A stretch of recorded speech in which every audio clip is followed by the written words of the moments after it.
Hola, mi nombre es Vladimiro Vázquez y pastoreo Visión de Fe en Guatemala. Quiero darle la más cordial bienvenida a este video. En nuestra iglesia hemos entendido que los apóstoles en Hechos enviaron a aquellos creyentes que venían del mundo gentil a estudiar las predicaciones de Moisés que en ese momento histórico se hacían semana a semana. Y esa es la razón de que nosotros transmitamos hoy en día cada semana una nueva porción. Mi deseo es que esto pueda colaborar como un manual para el creyente del siglo XXI. Que Dios lo bendiga y gracias por sintonizar.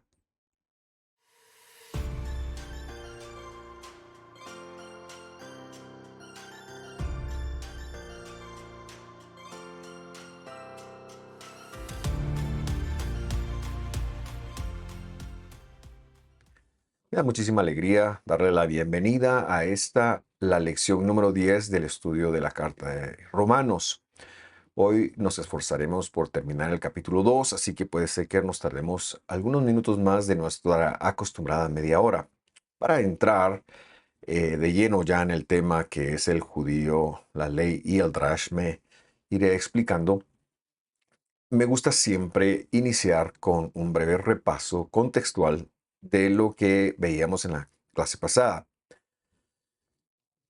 Y hablábamos hace una semana de que la escritura no habla de un justo como una persona que se ganó el ser justo, sino de alguien que ha sido justificado, quienes son personas que con un juicio adverso por ser humanos y pecadores reciben una sentencia no culpable de parte de Dios y por ende también son transformados por el mismo poder de Dios a ser practicantes de la justicia y andar en las buenas obras de la ley, es decir, de la Torá. Voy a llamarle Torá a partir de ahora, pero que sepa usted que me refiero a lo que llaman la ley, que es el Pentateuco, los primeros 5 libros de Moisés.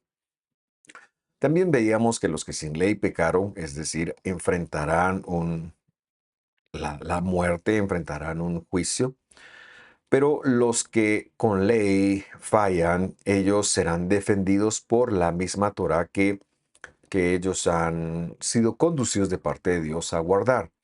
Vamos a tomar la lectura a partir del versículo 17 y dice así: He aquí, tú te llamas por sobrenombre judío y estás apoyado en ley, perdón, y te jactas en un Dios.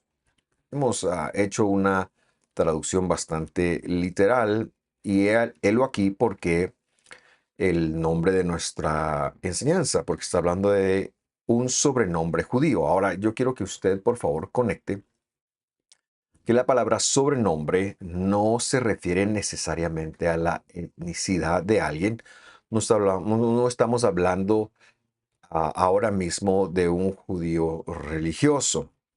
Y no va por ahí el tema porque no era eso lo que Pablo tenía en mente. El judío aquí es un sobrenombre y la idea es que hagamos un desarrollo para saber a qué se refiere.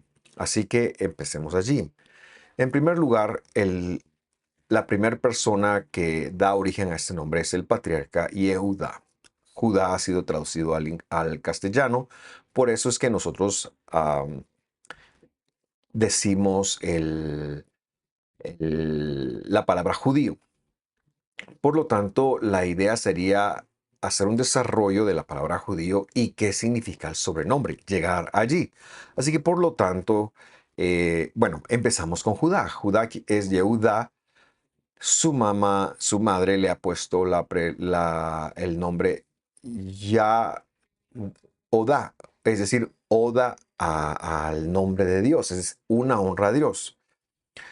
En ese sentido, los descendientes, los hijos y los descendientes directos de este personaje, Yehuda, serían los primeros Yahudim, es decir, judíos. Pero acá es un sobrenombre, por lo tanto no se refiere a ellos. En segundo lugar, como vemos, hubo personas como Caleb que en el desierto, sin ser de la tribu, sin ser descendientes directos o eh, genealógicos, voy a llamarle, del patriarca o de su familia, fueron insertados en la tribu. Esto es algo que se dio mucho en el desierto y siempre fue un mecanismo de las personas que venían al llamado de Dios. Pero no, tampoco se refiere a ellos, porque, bueno, podría ser acá, porque lo de Caleb era más un sobrenombre, aunque él fue asimilado en esa tribu, pero esto fue unos quizás 1200, 1400 años antes de esto y no tiene relación alguna. En tercer lugar, hablamos de que a partir de que las 10 tribus del norte se van al exilio y solo quedan dos tribus, que son la tribu de Judá y Benjamín, ambas tribus, cuando son deportadas y luego se rían en el imperio tanto babilónico como medo-persa, y en fin, ese es el resto de la historia de los siglos antes de la venida del Mesías, reciben también el nombre de judíos. Pero no vemos que este sea un sobrenombre. Y por último, los habitantes de la Judea en el Imperio Romano, ahora ya estamos hablando del primer siglo, también se les asoció con la palabra Yehudí. Pero lo que muchas veces se desconoce es que en el mundo fariseo especialmente, pero también en el mundo de los descendientes judíos, ahora sí eh, como un localismo, como alguien descendiente, se empezó también a acuñar el término Yahudí. Yehudí, decían ellos, un verdadero Yehudí es alguien que es Yahudí. ¿Y qué es Yahudí? Yahudí es alguien que profesa la adoración a un único Dios. Yehuda es Yehudí. Yahad Od es alguien que adora al único Dios. Y este sí que fue un nombre que se empezó a implantar en primer lugar en los judíos de raza. Por supuesto que desperdigados en el imperio, ellos veían todo el elemento que les rodeaba, que era muy politeísta, que era de adorar a muchísimos dioses, y ellos decían, nosotros adoramos a un solo Dios, por lo tanto somos judíos, pero también somos yahudí, es decir, adoradores de un Dios único. En este sentido, entonces, el apóstol que en el capítulo 1 estuvo hablando exclusivamente al gentil, que en el capítulo 2 se ha apartado un poco ahora del gentil que está en la congregación y se empieza a enfocar en el judío o en el converso, podemos entender que este era un mote que ellos habían recibido. Quizás por herencia, quizás un ejemplo que puedo dar fue de que en los años 90 pude hacer un viaje al Perú. Y muchas personas allá en Perú, por lo que se conocía de nuestro país, nos preguntaban si acá todo el mundo era creyente, si todo el mundo era cristiano. Y casi que para el guatemalteco estaba abierta la puerta para poder predicar porque teníamos un mote de una nación que había sido convertida al cristianismo. Claro, repito, este era un mote, un sobrenombre. Pero una parte es eso y por otra parte es la demostración de eso. En el mundo fariseo, que son los que estaban en la diáspora, es decir, afuera de Judea, afuera de Jerusalén, y que compete a nuestra carta como los romanos, este término entonces era algo que se acuñaba, Yahudí. Por eso vemos que ya en el siglo II, especialmente también de esta misma congregación, allá por el año 156, existe ya una intención deliberada de apartarnos de todo aquello que tenga que ver con adorador de un Dios único, aunque se diga Yahudí. No se puede explicar porque está muy relacionado con ser judío y el judío en ese momento tiene un problema con el imperio. Y el imperio, más bien dicho, tiene un problema con el judío y por lo tanto es muy difícil para las congregaciones que se consideraban adoradores del Dios único, es decir, Yahudís, que les llamen así, porque los van a asociar con los judíos que son sediciosos del imperio. Ese desarrollo es muy importante hacerlo, por donde vamos a aterrizar en el capítulo, en el versículo 28 y 29, en donde pareciera ser que sentirse adorador de un Dios único es puramente una percepción. Entonces, este adorador de un Dios único tenía dentro de la fe farisea una característica. si era descendiente de cualquier judío que venían de Judea o cualquier judío de raza, voy a llamarle así, tenía una característica. Lo habían circuncidado al octavo día. Y la circuncisión dentro del fariseísmo era como la prueba de que esta persona era temerosa de Dios y existía un riesgo.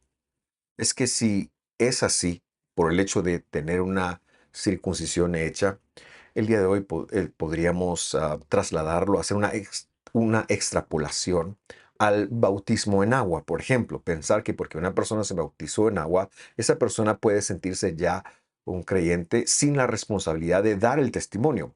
Lo mismo está pasando acá. Así que ya sea en la raza judía, eh, ellos se asociaban con ser adoradores del Dios único, pero es que eso era lo que Dios mismo en el madero había venido a proponer, que nos convirtiéramos los gentiles, que venían los gentiles de muchos lugares con muchos problemas de idolatría, se convirtieran en adoradores de un Dios único, del Dios de Israel. En este sentido, entonces, cuando un gentil venía, se encontraba con cómo nos convertimos en adoradores del Dios único, porque Dios empieza a llamar. Esto lo hemos visto en el capítulo 15 del libro de Hechos, el cual es anterior a la carta. Y debe haber un esfuerzo de hacerse adorador del Dios único, hacerse acreedor en el primer siglo por lo menos del título de Yahudí, que se asocia con Yehudí, es decir, judío. Es solo una letra, pero uno quiere decir adorador del Dios único y el otro quiere decir descendiente físico de los judíos, que ellos lo tenían como la misma cosa. Por lo tanto, cuando el versículo 17 empieza diciendo, tú que llevas el sobrenombre, está hablando de Yahudí, no está hablando de judío de raza. Por supuesto, ellos lo tenían como un automatismo, el hecho de ser judío de raza, era un automatismo ser eh, un adorador del Dios único.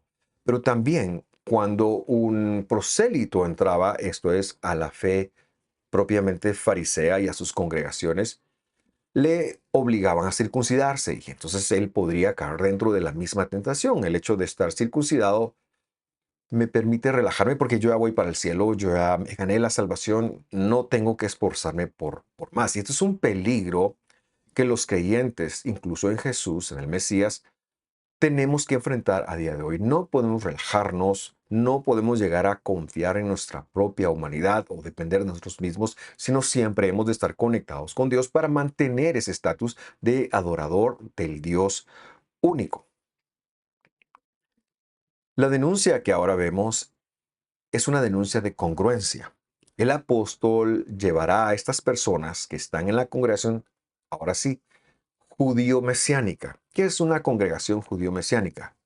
Son aquellos que el cristianismo del siglo XXI llama cristianos en el primer siglo. En el primer siglo, y lo hemos dicho muchas veces, no hay cristianos como lo conocemos hoy. No hay cristianos que van a la iglesia los domingos.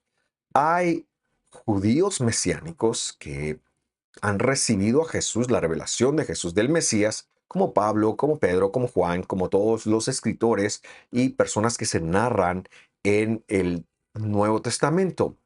Han recibido a Jesús, pero están dentro de los mandamientos. Son judíos mesiánicos y los gentiles cuando entran a una comunidad judío-mesiánica.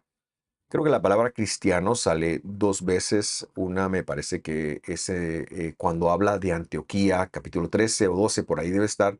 Y la otra más adelante en el libro de Hechos o en alguna carta paulina. Pero cuando hace esa referencia a un cristiano, no es un cristiano del siglo XXI como hoy, que tiene un menosprecio por la ley del Señor. No, estas personas entraban, se congregaban los Shabbats, descansaban el séptimo día, guardaban la dieta, guardaban todo lo que la Biblia ha estipulado. Y este capítulo precisamente prueba ese punto.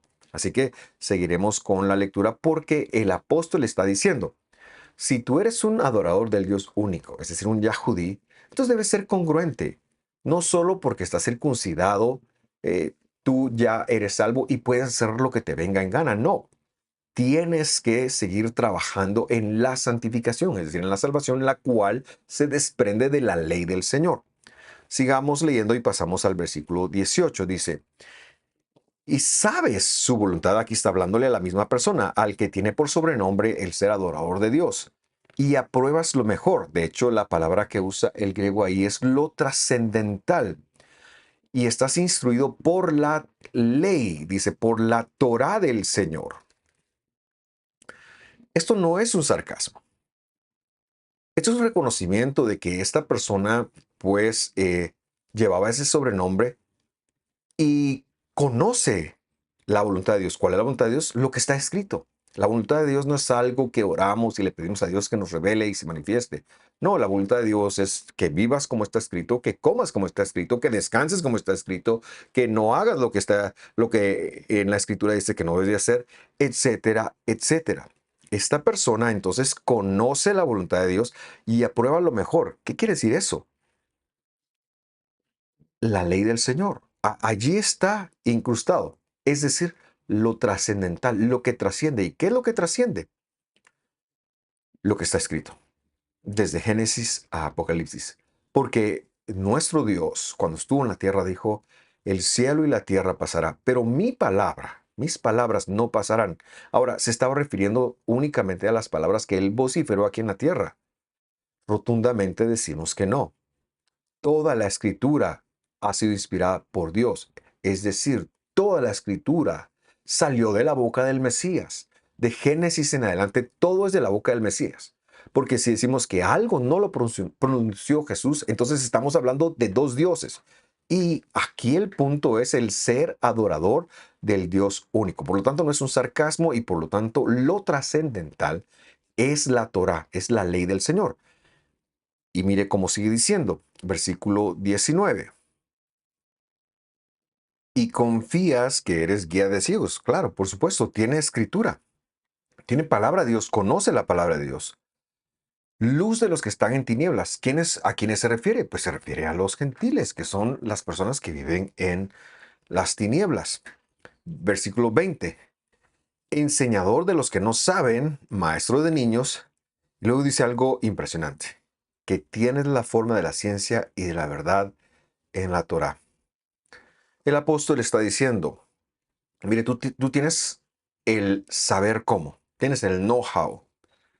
Has probablemente estado desde mucho tiempo acá, te has curtido en ello, has visto y sabes, puedes guiar y luego le reconoce, tienes la forma de la ciencia, es decir, lo que es verdaderamente la ciencia, la verdadera ciencia. Y la verdad están en la Torah del Señor.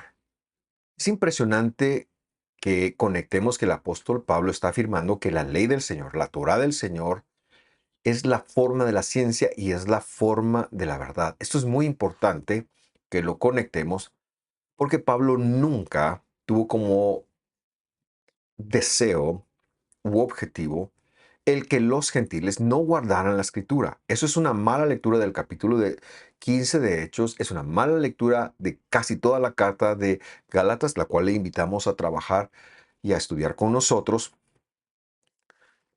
Y pareciera ser que más adelante en el capítulo 6 Pablo está atacando la ley, pero es que Pablo no se va a contradecir porque eso es palabra de Dios. Él es un apóstol que está hablando en el nombre de Dios. Ahora mismo está diciendo que la verdad, y la verdad, queridos hermanos, solo es una. La verdad es algo que no se negocia. La verdad no es algo que es verdad solo en un lugar. Siempre es verdad y es algo que trasciende a la realidad. Y la verdad es la Torá. La ley del Señor es la verdad. Pablo lo está diciendo.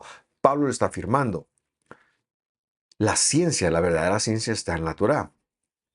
Esto es importante porque más adelante, en el capítulo 7, va a aparecer como que Pablo está despotricando en contra de la ley. Pero ahí veremos cuando lleguemos cuál es la correcta interpretación. Por lo tanto, para un creyente en el siglo XXI debe ser muy sorprendente.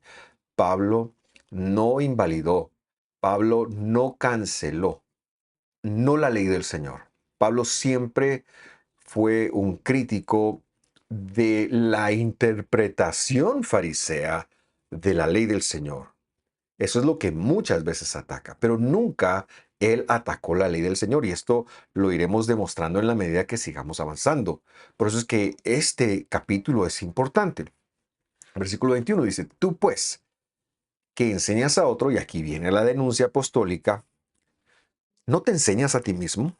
Tú, que predicas que no ha de hurtar, ¿hurtas? Ese es uno de los mandamientos más importantes. Verso 22, tú que dices que no se ha de adulterar, ¿adulteras? Pablo está hablando justo desde lo que se conoce como los 10 mandamientos. Tú que abominas a los ídolos, ¿cometes sacrilegio? Versículo 23. Tú dice que te jactas de la Torá, con rebelión a la Torá, ¿deshonras a Dios? ¿Qué es lo que está haciendo Saulo? Saulo está denunciando al que se ha auto llamado Yahudí, es decir, que por ser Yehudí, por ser judío, cree que eso automáticamente, por una cuestión de raza, eso automáticamente lo exime de tener que guardar lo que allí está porque fue circuncidado. Pablo está haciendo una denuncia a que esta persona debe ser congruente. Este es un problema que trasciende la raza, trasciende el credo. A veces se me ocurre a mí como que hay ciertas cosas de la Biblia que no tienen nada que ver conmigo. Y así lo viven muchos, pero la escritura toda tiene que ver contigo.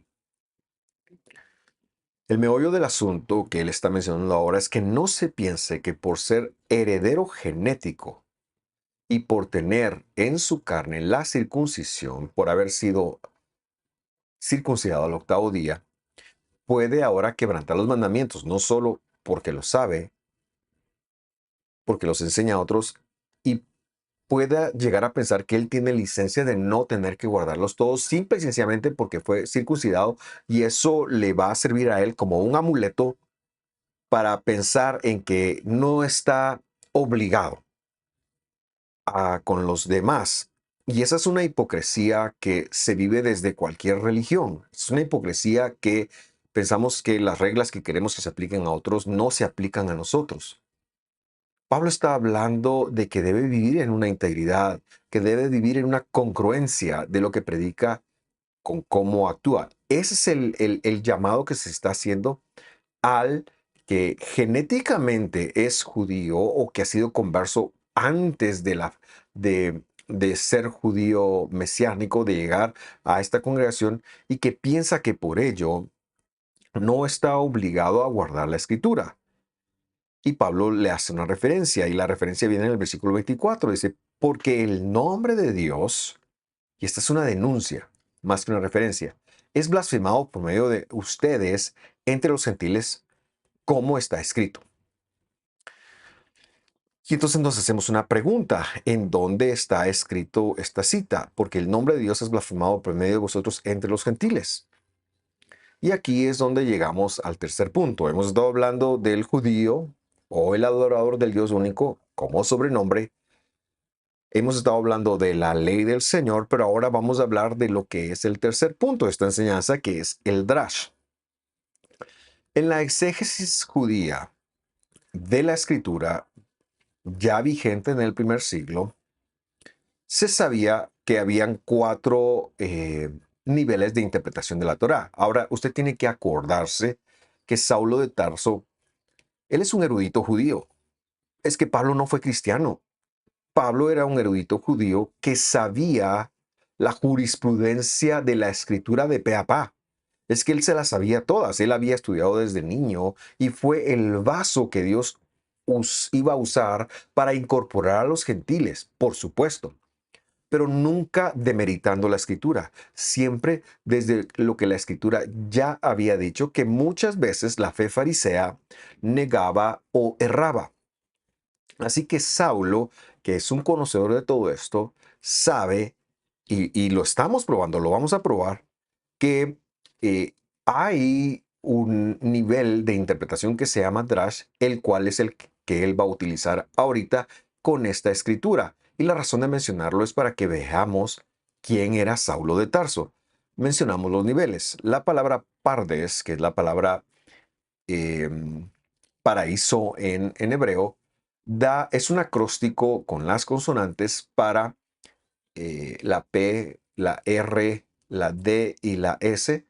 Es un acróstico para estos cuatro niveles de interpretación. El primer nivel es el pshat o nivel literal. La escritura debe de siempre interpretarse desde un nivel literal. Ninguna otra interpretación, si violenta el nivel literal, puede ser aceptada.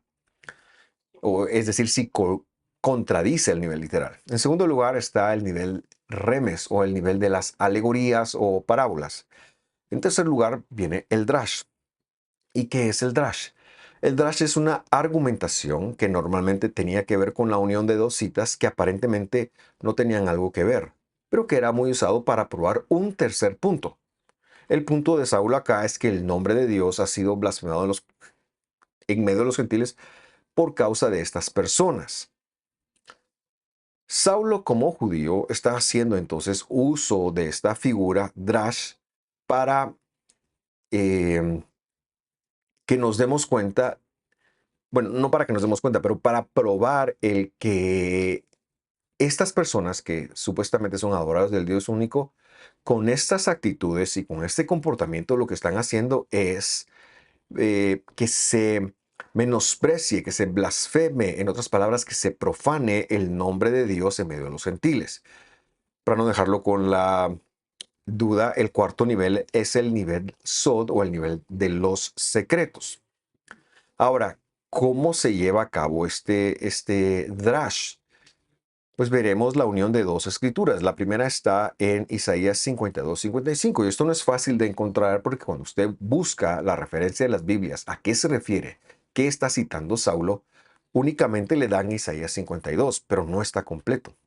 Por eso decimos que Pablo toma un pedazo o un retazo de el versículo de Isaías 50 sí, 52 y de otra porción, ya veremos cuál, para unirlas y probar un punto. Esto era completamente válido en el primer siglo. Y el hecho que Saulo lo supiera nos dice quién es Saulo, cuánto conoce Saulo y de dónde proviene Saulo, que es del judaísmo del primer siglo. Así que leímos Isaías 52, versículo 55. Dice, ¿y ahora qué hago yo aquí? Dice el Señor. Que mi pueblo, dice, que mi pueblo sea tomado sin por qué, sin una aparente razón. Y los que en él se enseñorean, es decir, los que se aprovechan de él, del pueblo, lo hacen aullar, dice el Señor, y continuamente mi nombre es blasfemado todo el día. Y esto nos da un aspecto de lo que Saulo ha citado. Ahora llegamos a Ezequiel 36:20 y citamos la otra parte. Y entrados a los gentiles, ¿a dónde fueron? Refiriéndose nuevamente ahora al pueblo, pero en otra situación. Aquí el pueblo recibe, en Isaías el pueblo está recibiendo que se han enseñoreado de ellos. Pero en Ezequiel hay una denuncia de que el pueblo de Dios fue a los gentiles. Y entrados a los gentiles, dice el versículo 20, a donde fueron, profanaron mi santo nombre, diciéndose de ellos, estos son el pueblo del Señor y de la tierra han salido. Y como que el resultado es, si esto es ser creyente en el Dios de Israel, nosotros no queremos eso. Es decir, esto es un mal testimonio. Por lo tanto, vemos a Saulo magistralmente en Romanos uniendo, haciendo un tejido de dos versículos para dar a entender su punto, algo completamente válido en la teología del primer siglo. Ahora, esto también nos da pauta para dos cosas. Número uno, Saulo, aunque dominaba griego, aunque era ciudadano romano, pero Saulo, como hemos mencionado, siempre escribió con un pensamiento semítico en mente. ¿Qué quiere decir eso? Saulo pensó en arameo. Saulo pensó en hebreo. Él citó la escritura, no citó la Septuaginta, no. Él era un hebreo de hebreos, no lo digo yo, lo ha dicho él, lo dirá él en otra de sus cartas o creo que está aquí en Romanos, no lo recuerdo, pero lo ha dicho él. Por lo tanto, no se lo puede entender a Saulo fuera de ese pensamiento semítico. De hecho, Pedro en una de sus cartas dice, miren, al hermano Saulo o Pablo lo malentienden porque sus cartas tienen un sentido teológico muy profundo. Por lo tanto, no podemos entenderlo desde el pensamiento griego. La segunda cosa es que Saulo era un erudito entonces, y el hecho de que siempre, toda su legislación, toda la jurisprudencia, todas las conclusiones a las que llegó, siempre citara la escritura, siempre citara la ley, la Torá y los profetas, es imposible que él abogara porque la escritura fuera anulada. Es imposible. Entonces, el planteamiento de Pablo en el versículo 24 es que por aquellos que se llaman Yahudí, es decir, seguidores o adoradores de un Dios único, cuando la palabra de Dios es quebrantada por ellos, se profana. La idea de profanar es perforar y por lo tanto no puede dejar de contener. El nombre de Dios deja ser uno, que es el mandamiento principal. Esa es la denuncia. Y se lo hace desde una apología, Saulo lo hace, de que la Torá, de que la ley del Señor es buena. Pero al final del día, el reclamo para el judío que tenía por sobrenombre adorador del Dios único es que sea congruente. Regresamos a Romanos 25 para ir aterrizando esta idea. 2:25, perdón.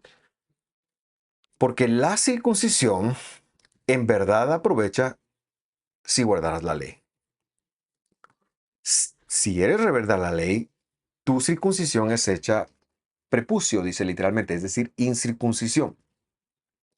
Y yo quiero que conectemos lo que ha dicho Saulo. En primer lugar, no está menospreciando la circuncisión, no está menospreciando la Torá del Señor. No, lo que él está diciendo es que es una cuestión de congruencia. En primer lugar, es provechosa no como herencia. Es provechosa porque luego el creyente es conducido a guardar la escritura. Y aquí me gusta a mí mucho poner el ejemplo del bautismo. De la misma manera, no por el hecho de habernos bautizado nos permite dormirnos en nuestros laureles. Y es que el bautismo es un mandamiento del Mesías y a veces no lo entendemos. ¿Por qué hay que bautizar a las personas si ellos ya han recibido a Jesús y cuando reciben a Jesús reciben Espíritu Santo? Entonces son salvos. ¿Para qué bautizarlos? Podría decir alguien.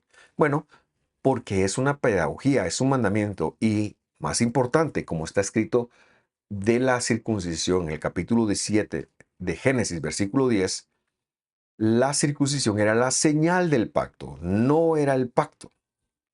Por lo tanto, la circuncisión como un mandamiento era provechosa nada más porque yo no me iba a ufanar de ella en primer lugar y en segundo lugar no la iba a tomar como una excusa para no tengo que hacer algo más. De la misma manera que el bautismo no lo puedo tomar como una excusa para no dar pasos, para dejar de congregarme, para no buscar a Dios, para dejar de leer su palabra, para dejar de guardar sus mandamientos. No, eso es un paso, es una señal, pero yo tengo que continuar en la carrera.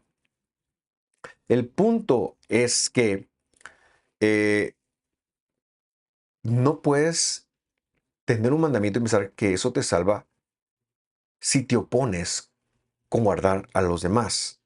No importa que estés circuncidado, le dice Pablo a ellos, si te rebelas contra la escritura, eres considerado como un idólatra, es decir, como un no salvo. Y lo mismo diría yo en el mundo cristiano.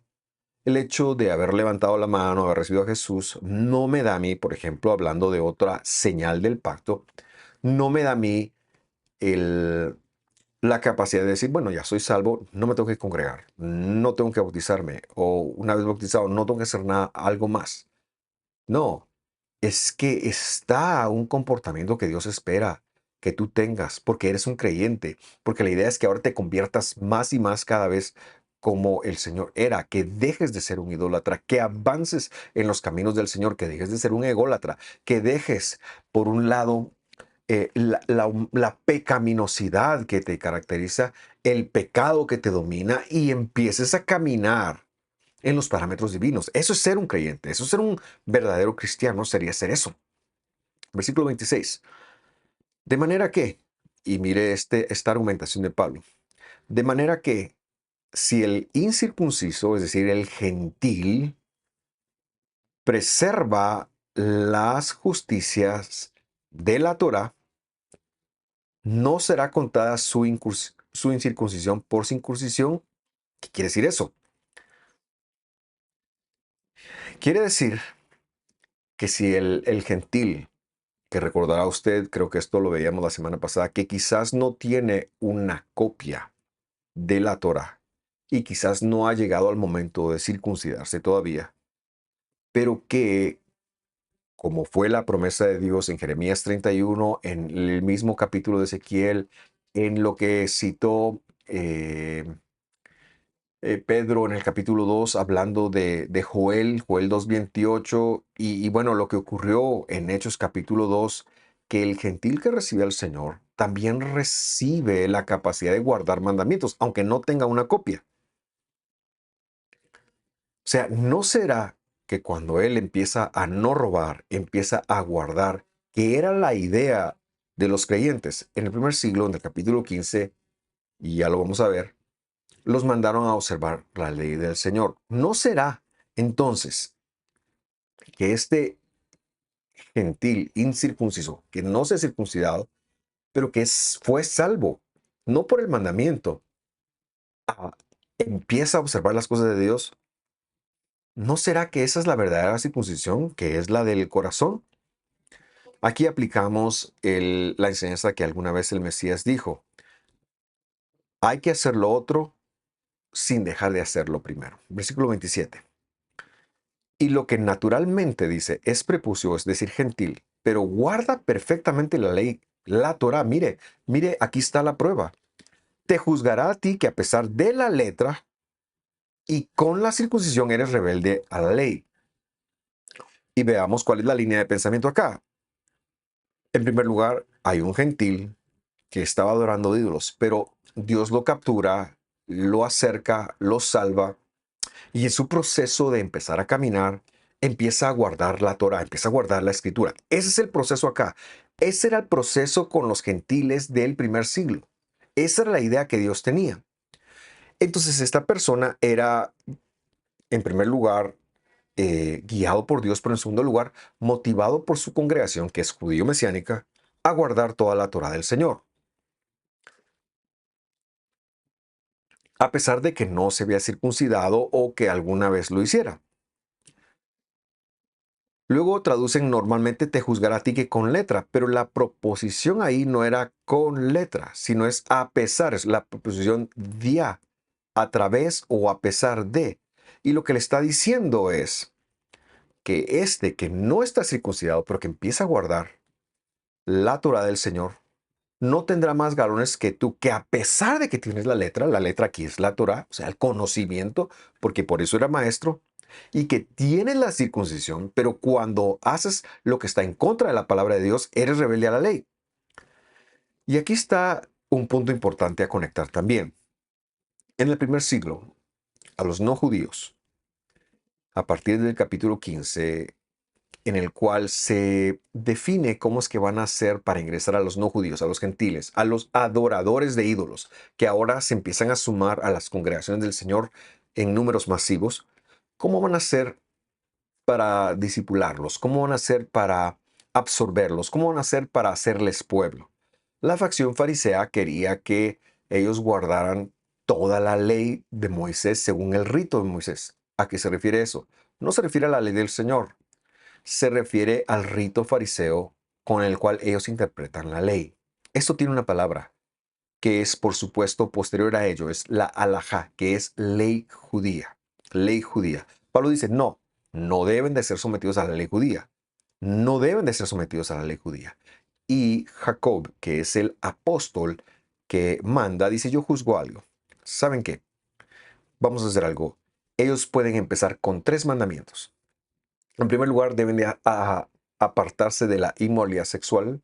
En segundo lugar, deben de apartarse de la idolatría. Y en tercer lugar, deben de apartarse de tomar la justicia por sus propias manos. Es decir, no matarás, no derramarás sangre. Y luego, cada Shabbat, cada sábado, cuando nos reunamos el viernes en la noche o el sábado en la tarde, que era cuando se reunían, entonces ellos serán instruidos e irán aprendiendo. Porque recuerde usted, ellos no es que recibo a Jesús y compro una Biblia y ya miro qué hago. No, ahora es muy fácil. Antes era un asunto de que pasaban meses y quizás años antes de que un gentil que empezara a llegar, empezara a escuchar, tuviera una copia de la escritura, porque era muy cara, porque era algo extremadamente difícil de adquirir. Por lo tanto, se iba únicamente con las enseñanzas que se daban cada sábado. Y poco a poco ellos iban haciendo el ajuste de ser adoradores de ídolos a ser yahudís, es decir, a ser adoradores del Dios único. Y ese es el contexto de todo lo que estamos leyendo. Importante saber. Ahora, vamos a aterrizar en los últimos dos versículos. Yo sé que me he extendido, pero no quería terminar sin comentar estos dos versículos porque el capítulo 3 cambiará un poquito la temática. Así que vamos. En primer lugar, lo leemos como cualquier traducción. Estoy leyendo la Biblia del Jubileo y dice sí. Porque no es judío el que lo es exteriormente, ni es la circuncisión la que se hace exteriormente en la carne. Tenga en mente que el contexto es todo lo que hemos venido señalando. Versículo 29. Sino que es judío el que lo es en lo interior, y la circuncisión es la del corazón, en espíritu, no en letra. Alabanza de lo cual no es por los hombres, sino por Dios. La traducción entonces deja en mente que ser judío, y acordémonos aquí de que eran los creyentes que iban entrando y que se refiere a ser más que judío, ya judí, es decir, adoradores del Dios único. Por eso hicimos todo el desarrollo. eh, lo convierte como en un asunto de percepción. Es decir, judío es el que lo es por dentro. Y de aquí probablemente es que vengan muchas atrocidades cristianas o muchos consejos que se dan en las iglesias cristianas de haz lo que sientas, lo que te dé paz. No podemos confiar en ningún hombre porque nos desconectamos. Maldito, dice el que confía en el hombre. Desconectado quiere decir eso. Ni siquiera en nosotros mismos. No es lo que te da paz. No se refiere a eso. No es una percepción. No es algo que ellos iban a dejar, ni menos Dios, a cómo usted se sintiera o a la percepción suya. No. Hacemos una traducción correcta de ambos versos. Dice el versículo 28. Porque no en la apariencia está en lo judío. Y eso ya es muy distinto. No es en el hecho de cómo se viste o en el hecho de estar circuncidado. Ni en la aparente circuncisión, dice, en la carne. Y me llama la atención que lo dice como aparente, porque aunque era física, faltaba la del corazón. Verso 29. Sino en lo que está escondido, es decir, en lo cripto, es que está lo judío. Y la circuncisión, dice, es la del corazón, en el espíritu, no en letra, la alabanza de lo cual no es de hombre, sino de Dios. ¿Cuál es el punto? El punto es que no podemos asegurar que alguien es un adorador del Dios único con Espíritu Santo simple y sencillamente porque se circuncidó o guardó cualquier mandamiento. Se lo puede tener incluso como un amuleto o como la obtención de un mérito. Y aquí no es por obras para que nadie se gloríe. Y repito, como muchas veces se toma cualquier actividad cristiana como levantar la mano, como ofrendar, como bautizarse, etcétera, etcétera. No es eso. No es eso. O como la cena del Señor, que ahora se piensa que si uno no toma la cena del Señor una vez al mes está en pecado. Pero eso no está escrito. Porque lo toman como un amuleto, como se estaba tomando la circuncisión en este momento. Y la idea es pues que Dios no me deje bendecir, que Dios no me deje apoyar, etcétera, etcétera. Pero el apóstol está diciendo, es en lo escondido. ¿Qué es eso? Es cuando nadie te ve que ese es un adorador único. ¿Qué quiere decir eso? Es porque Dios se reveló a nuestro intestino, como está escrito en el profeta Jeremías 31, versículo 33. Y lo que nos está pidiendo es ser consecuentes con ese llamado. Y es decir, cuando nadie nos ve, nosotros actuamos como está escrito. Cuando la gente nos ve, actuamos como, como está escrito. Cuando hay problemas, actuamos como está escrito. Cuando hay problemas y nadie se está dando cuenta, actuamos como está escrito. No hacemos trampa, no nos saltamos ninguna de las cosas que están escritas. No dependemos de un rito, no dependemos de llamarnos cristianos, no dependemos de una religión, no dependemos de esto, sino que Dios se derramó en lo secreto y es una cuestión de integridad. Si Dios se derramó en nosotros, su palabra está en nosotros y hemos de actuar consecuentemente. En ese sentido, es que dice el versículo, la verdadera circuncisión es la del corazón. Y es que eso es lo que se hace o se da cuando tú llegas a Dios verdaderamente. Dios te circuncida el corazón y te cambia por su Espíritu Santo, te cambia el corazón de piedra por un corazón de carne. Esa es la salvación. Pero como hemos dicho, esto no anula ningún mandamiento. Esto no nos exime de mandamientos. Es necesario hacer esto sin dejar de hacer aquello, ha dicho Jesús. Pero luego el versículo dice, no de letra, la cual alaba al hombre, sino a Dios. Y la letra aquí ya no es una referencia a la escritura, sino puede ser la referencia a un certificado de circuncisión, que los hay y los habían. Puede ser la referencia a un certificado de kashrut, eso es comida kasher, eh, que no necesariamente lo sea o que puede serlo.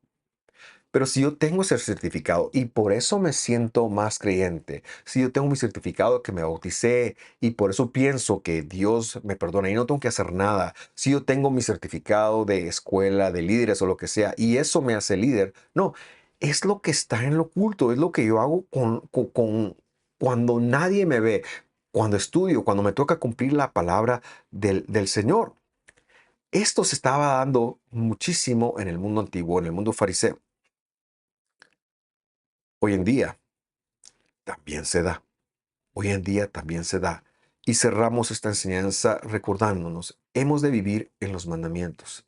Hemos de esforzarnos en los mandamientos. La ley es buena, la ley es para el Señor y es nuestro deber hacerlo. Pero ningún mandamiento, ni algo que yo pueda obtener en mi iglesia o en mi comunidad o en mi congregación o en lo que sea, me da a mí un estatus delante de Dios que me exima de ser un siervo de la justicia, de ser un siervo de Dios.